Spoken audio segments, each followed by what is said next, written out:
Panorama CBN. Nos destaques do Panorama CBN de hoje, eu te conto que vacinação infantil continua no Brasil e São Paulo abre xepa para crianças de 5 a 11 anos de idade. Twitter no Brasil ganha recurso que permite denunciar desinformação.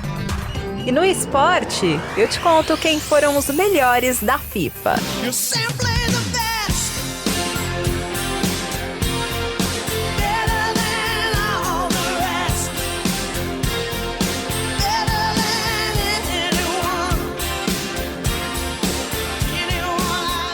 Panorama CBN.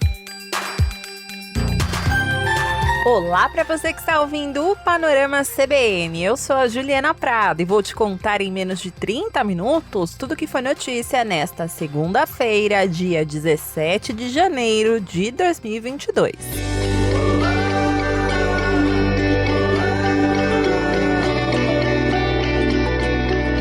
Vacina Sim. Oi, tudo bem com você? Espero que você tenha se protegido muito bem nesse final de semana contra a variante Ômicron, pra gente seguir juntos por aqui em mais uma semana cheia de notícias. E eu vou começar com notícia boa pra dar aquele gás pra gente começar bem a semana. Como a Bianca Santos contou pra você mais cedo na primeira edição do Panorama CBN, hoje mais 12 capitais começaram a vacinação infantil. Bom, eu vou contar para você como foi a vacinação no Rio de Janeiro e também em São Paulo. Eu vou começar pelo Rio, porque a atleta e campeã de jiu-jitsu Marion Timóteo Barbosa foi a primeira menina de 11 anos a receber a dose infantil da Pfizer.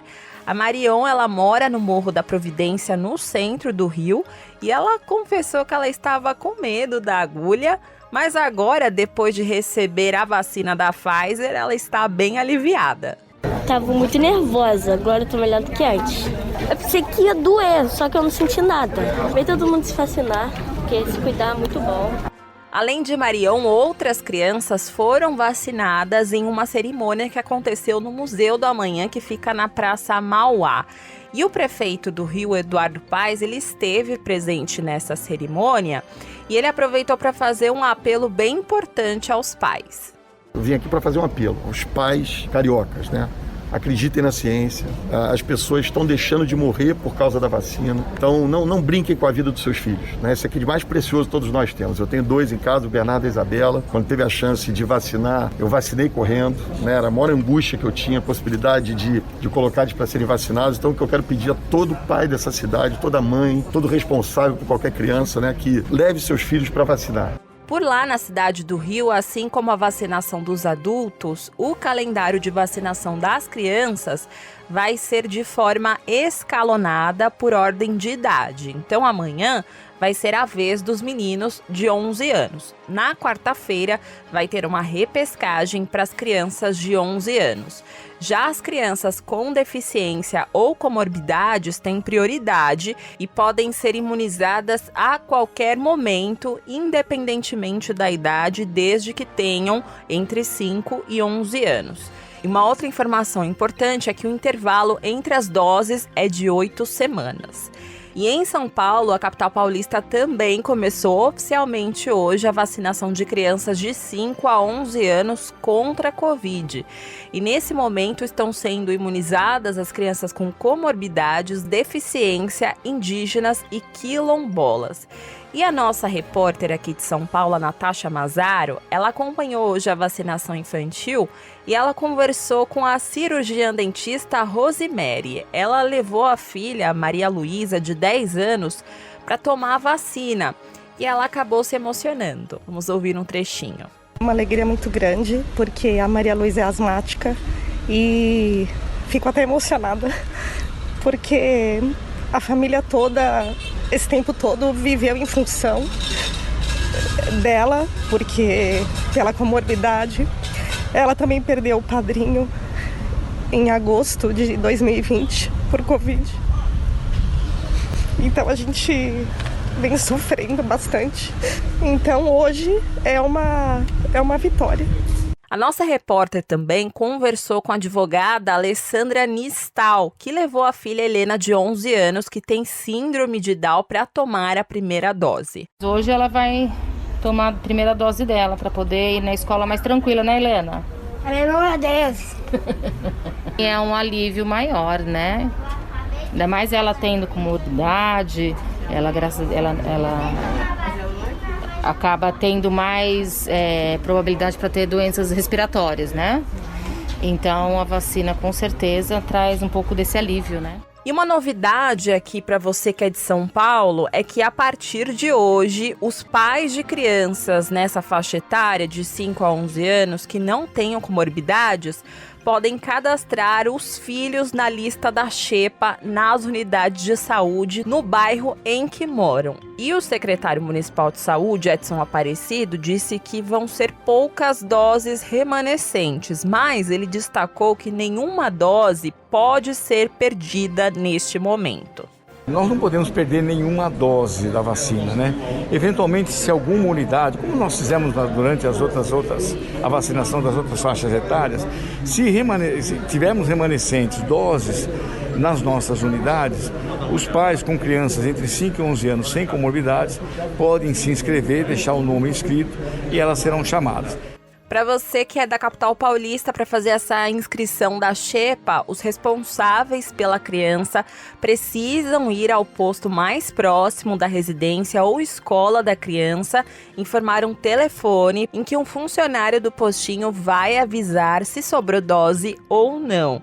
E também é necessário apresentar um comprovante de endereço. Um caso que veio à tona hoje, que também tem relação com a vacinação, é que o Ministério Público Federal e o Ministério Público da Paraíba abriram uma investigação para apurar o caso de uma cidade que fica na Paraíba, que já tinha começado a vacinação infantil antes mesmo da chegada das vacinas pediátricas. Isso mesmo que você ouviu.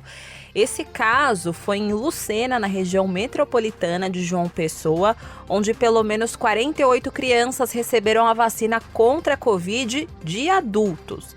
Essa história só veio à tona depois que uma mãe viu essas notícias sobre o começo da vacinação infantil e aí ela denunciou que os filhos dela já tinham tomado a vacina no começo do mês. E a técnica de enfermagem que vacinou as crianças com essa vacina para adultos disse em depoimento que não sabia que essas vacinas eram diferentes e que nunca fez nenhum treinamento e que recebeu uma ordem para vacinar todo mundo da comunidade porque as doses estavam perto do vencimento. Essa vacinação foi feita no dia 7 de janeiro no assentamento do INCRA Outeiro de Miranda. Lembro você que as doses pediátricas chegaram na semana passada. E no depoimento que foi dado nesta segunda-feira, a mãe que fez essa denúncia contou que o filho mais velho teve fraqueza e tontura durante 2 dias. E a técnica de enfermagem disse que a ordem para vacinar todo mundo foi da coordenadora de vacinação e que a validade dizia apenas 2 de 2022. A agente comunitária de saúde, que avisou a comunidade sobre essa vacinação e estava preenchendo os cartões dos moradores, disse que a filha dela de 5 anos também tomou a vacina errada. E a criança não teve nenhuma reação. A agente disse ainda, em depoimento para o Ministério Público, que a vacinação aconteceu durante o dia D de mobilização, quando os adultos do assentamento também receberam a segunda dose e a terceira dose. E segundo ela, algumas mães relataram que os filhos tiveram dores no braço, de cabeça e também diarreia e febre. Sobre esse assunto, a gente ouviu durante a programação da CBN o presidente do Departamento de Infectologia da Sociedade Brasileira de Pediatria, o Dr. Marco Aurélio Safadi. E ele disse que a vacinação infantil da Pfizer tem 1/3 da concentração da outra e que o volume também é diferente. Ele disse que os eventos adversos aparecem nos primeiros dias depois da aplicação. A minha expectativa é que a gente não vá observar particularmente nesse grupo aí de crianças que receberam essa dose maior, algum tipo de evento diferente daqueles que são já reportados de forma consistente aí nos grupos vacinados. Não creio que vá haver nada, mas óbvio que é importante monitorar essas crianças, óbvio que é importante segui-las. Um detalhe muito importante é em relação aos frascos da vacina, né? A dose pediátrica da Pfizer, ela tem um rótulo laranja. Já a dose para os adultos, o rótulo é roxo. Então é sempre bom checar com a vacinadora qual que é ali o imunizante que ela está aplicando. Como eu falei para você aqui na semana passada, o ideal é que as aplicações aconteçam em salas separadas, né? Mas não são todos os municípios que têm a mesma estrutura. Então, se por acaso for vacinado no mesmo local de vacinação onde um adulto é imunizado, é importante olhar o rótulo da vacina. Bom, o ministro da Saúde esteve nesta segunda-feira na cidade. E em entrevista ao programa Bom Dia Paraíba, Marcelo Queiroga disse que as autoridades vão monitorar a resposta imunológica dessas crianças e também eventuais efeitos adversos. A preocupação é com as crianças que receberam essas vacinas com uma dosagem 3 vezes maior do que a dosagem que se aplica nos adolescentes e nos adultos. E nós temos que fazer um monitoramento rigoroso para verificar a ocorrência de possíveis eventos adversos. Então, essas vacinas foram aplicadas de maneira inadvertida, é o que nós consideramos erro vacinal. São 48 crianças e incumbe às autoridades sanitárias locais e do Estado fazer essa vigilância. Em nota, o Ministério Público reforçou que esse foi um caso isolado e que está sendo devidamente acompanhado e que a vacinação de crianças é sim segura. O Ministério Público vai fazer uma reunião amanhã na Secretaria Municipal de Saúde de Lucena, onde devem ouvir outros envolvidos. O secretário de Saúde da cidade foi exonerado nessa segunda e a prefeitura disse que as crianças estão sendo acompanhadas diariamente. Hoje mais cedo você acompanhou aqui no Panorama CBN o resultado de uma pesquisa Datafolha que mostra que 8 em cada 10 brasileiros, ou seja, 79% dos entrevistados, apoiam a vacinação de crianças de 5 a 11 anos contra a Covid, né? Então, no fim da manhã, o Datafolha divulgou hoje uma outra parte dessa pesquisa. E o levantamento mostra também que a maioria dos brasileiros, ou seja, 58% dos entrevistados, acredita que o presidente Jair Bolsonaro mais atrapalha do que ajuda a vacinação de crianças contra a Covid-19. E para 1/4 dos entrevistados, 25%, Bolsonaro mais ajuda do que atrapalha. E 14% responderam que não sabem. Essa pesquisa de opinião foi realizada por telefone com 2.023 pessoas com 16 anos ou mais em todos os estados do país entre os dias 12 e 13 de janeiro. A margem de erro é de 2 pontos percentuais para mais ou para menos. Para tudo que você está fazendo agora e veja se você se identifica com essa informação. Há um ano, no dia 17 de janeiro de 2021, o Brasil realizou a primeira aplicação da vacina contra a Covid na enfermeira Mônica Calazans. Quem não se lembra desse momento, né? E durante esse período surgiram várias dúvidas sobre a vacinação. Algumas delas foram respondidas aqui no Panorama CBN, mas quem não ouve foi procurar o quê? O Google, né? E um levantamento que foi feito pela empresa, que foi divulgado hoje pelo portal G1, mostra que a pergunta mais frequente feita no Brasil em relação à vacina foi: pode beber depois da vacina? O interesse dessa questão foi tão grande que a frase foi 36% mais pesquisada que a segunda dúvida mais popular sobre o imunizante, que era: qual é a melhor vacina? Nesse levantamento, o Google classificou 100 frases mais pesquisadas em algumas categorias e identificou que 44 delas estavam relacionadas a aspectos práticos da vacinação, incluindo onde tomar vacina ou quando eu vou ser vacinado. Em seguida, as pessoas queriam saber as regras para se vacinar, como o que é comorbidade, que eu e a Bianca falamos aqui diariamente praticamente, né? E também quem teve Covid pode tomar vacina. A terceira categoria mais frequente inclui termos sobre o andamento da campanha no Brasil. Então, muitas pessoas escreveram no Google como está a vacinação no Brasil e também perguntaram sobre as vacinas disponíveis. O cadastro para receber o imunizante reuniu 11 das 100 perguntas mais pesquisadas e tinha termos que pouco pareciam relacionados com a imunização, mas que as pessoas ficaram com dúvida. Então, por exemplo, perguntavam no Google o que é logradouro, que é um termo que é usado para pedir o endereço das pessoas. Por fim, a quinta categoria com mais dúvidas estava relacionada com as possíveis reações à vacina, com 9 perguntas dentre as 100 mais pesquisadas. As pessoas queriam saber o que tomar para a reação da vacina e dor no braço, vacina Pfizer, o que fazer. E ouve só que curioso também para fechar aqui. Algumas palavras durante todo esse período de imunização começaram também a ser muito pesquisadas, né, nesse período. E em 2021, as consultas pela palavra comorbidade cresceram 730% na comparação com 2020, enquanto as consultas por puérperas, que são aquelas mulheres que acabaram de dar à luz, subiram 65%. Já a palavra logradouro cresceu 36% e também teve a procura pela palavra imunossuprimidos. E você, se identificou com alguma pergunta? Depois que você tomou a vacina, para comemorar, você resolveu lá perguntar para o Google se podia beber depois da vacinação? Me conta! No mercado financeiro, a Bolsa de Valores de São Paulo encerrou o dia de hoje em baixa de 0,22% aos 106.694 pontos. No mercado de câmbio, o dólar comercial fechou o dia em alta de 0,24%, cotado a R$ 5,525.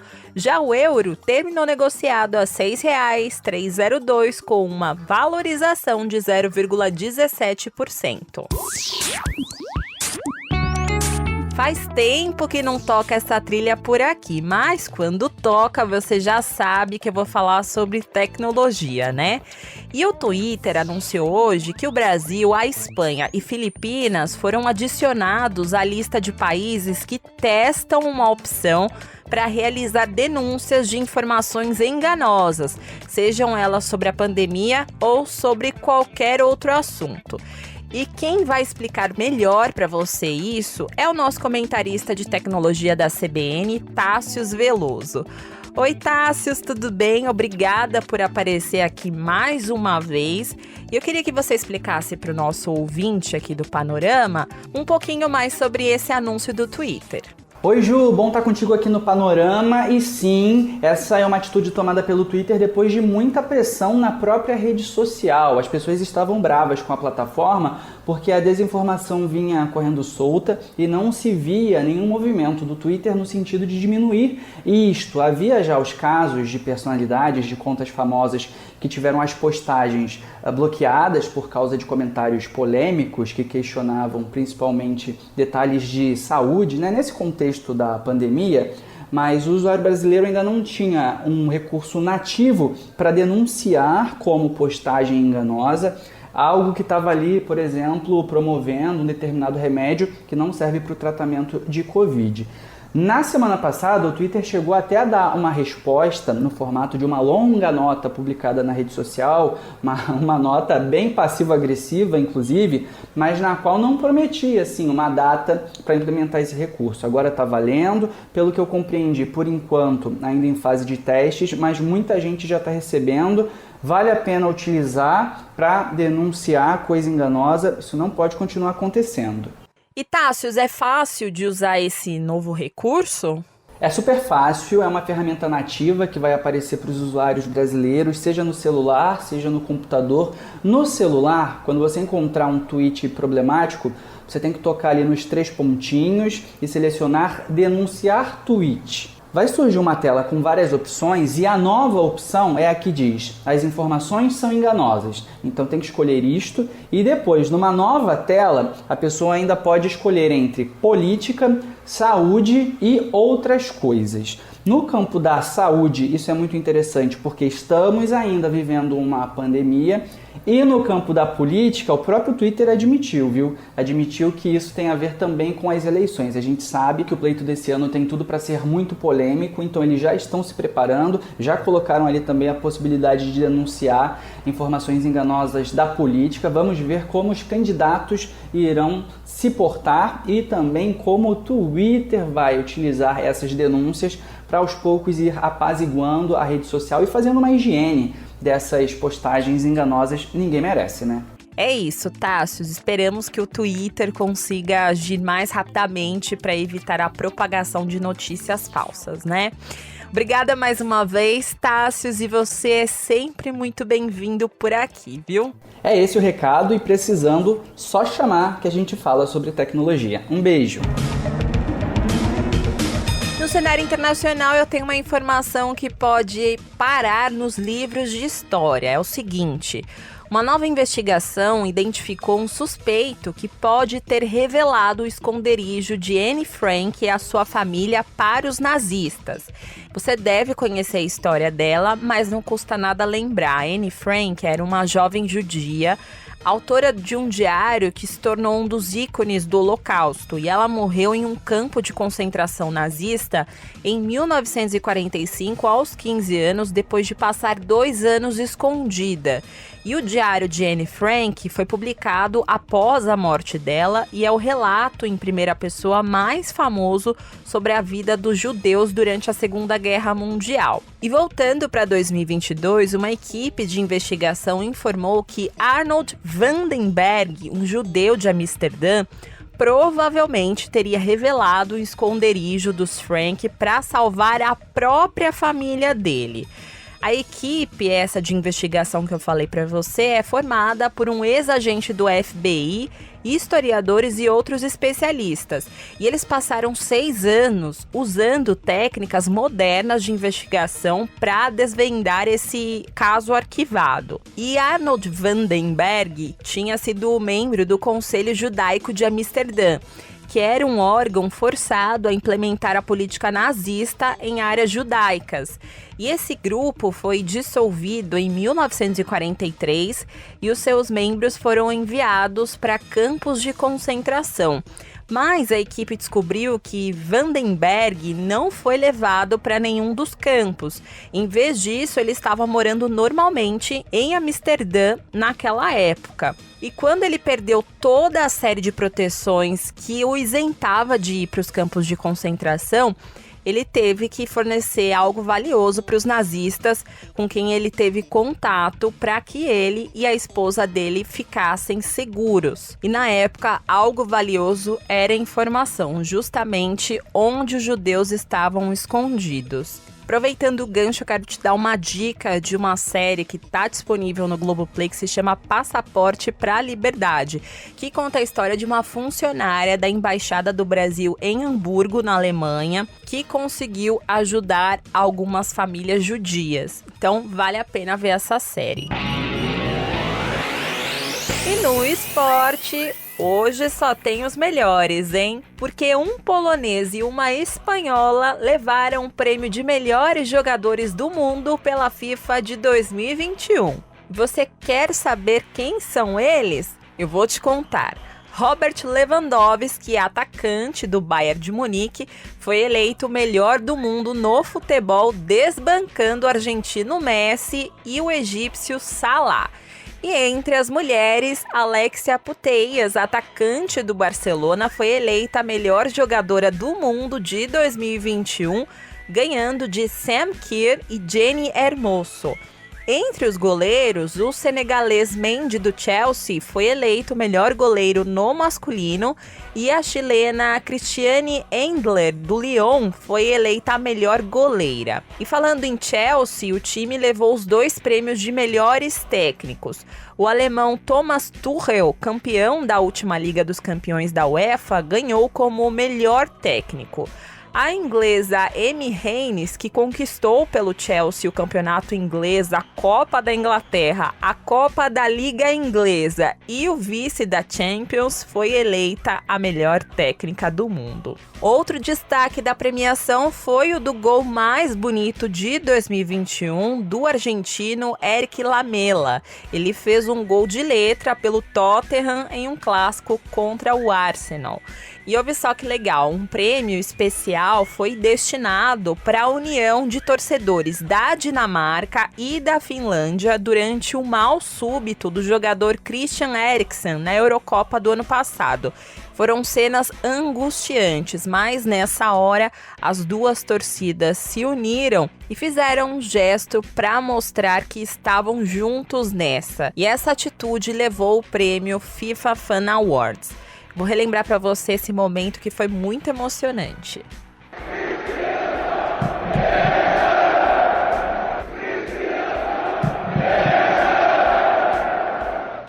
Aliás, o prêmio Fair Play foi também entregue à seleção dinamarquesa e à equipe médica da Dinamarca pelo socorro prestado a Eriksen. O jogador foi socorrido e sobreviveu. E por fim, um destaque também para a atacante canadense Sinclair, que recebeu um prêmio especial pela carreira no futebol feminino.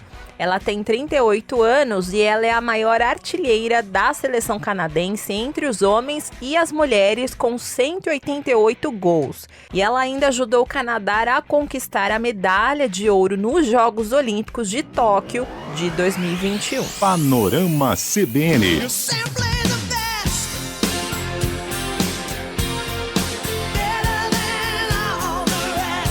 Eu vou embora com ela, a melhor, Tina Turner, com The Best, em homenagem aos vencedores do prêmio da FIFA. Muito obrigada pela companhia de hoje. O roteiro dessa edição foi escrito por mim, a montagem e a sonorização são do Adriano Bernardino. E você pode me encontrar lá nas redes sociais, no @Juliana_Deprado no Twitter. E no Insta é só procurar por @JulianaDeprado. E também tem o e-mail juliana.prado@cbn.com.br. E não se esqueça que amanhã a Bianca Santos te espera na primeira edição do Panorama CBN. Beijos pra você e até mais!